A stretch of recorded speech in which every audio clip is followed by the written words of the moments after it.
তো হ্যালো বন্ধুরা, এখন আর গুড মর্নিং নেই, এখনও গুড নুন হয়ে গেছে। 12টা বেজে এখন দাঁড়াও বলছি, 12টা বেজে এখন 5 মিনিট হয়ে গেছে।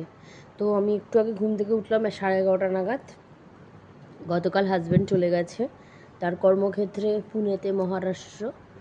আমি এখন মাথায় একটু তেল মেখে নেব।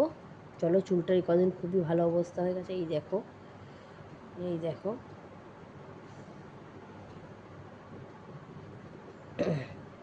মেয়ের নাচের প্রোগ্রাম, তার রিহার্সাল করাতে করাতে মানে আমার জির বার হয়ে যাওয়ার মতো অবস্থা, বুঝেছো তো বন্ধুরা। তো ওই জন্য আমি একটুখানি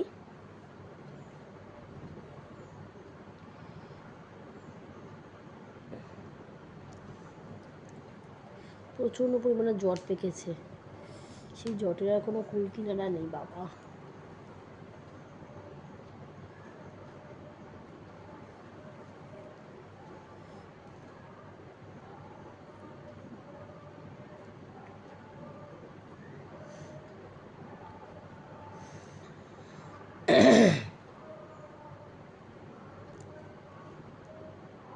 এই যে হলো এরকমভাবে আজকে অনেকটা হবে।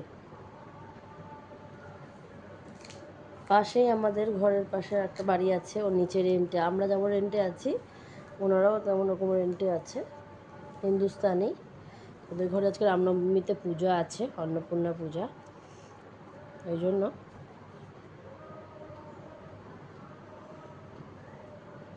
অন্নপূর্ণা পূজা না, দূর, কুমারী পূজা। ওই জন্য বসে আছে। আমাদেরকে অনেকবার ফোন করেছিল আর একটা পাশের ঘর আর একটা দিদি, যে আমাদের ডেকে সাড়া পাচ্ছে না।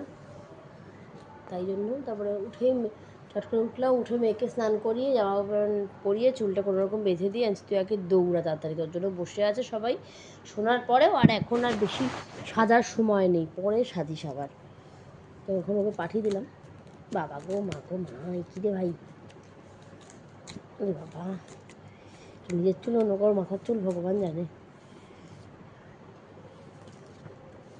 যাই হোক,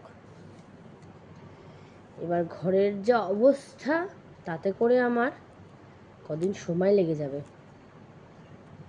সবজি কাকুকে ফোন করলাম, আসছে না কাকু, ঘরে কোনো সবজি নেই, তোমার কাছে কোনো সবজি থাকলে তুমি এসো।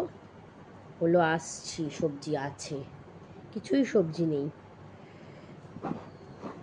মানে কদিন তালে গোলে কোনো সবজি পাতি সে নেওয়াও হয়নি, সেরকম কিছুই হয়নি। ওই মাছ করছি, হয়ে যাচ্ছে, ব্যাস।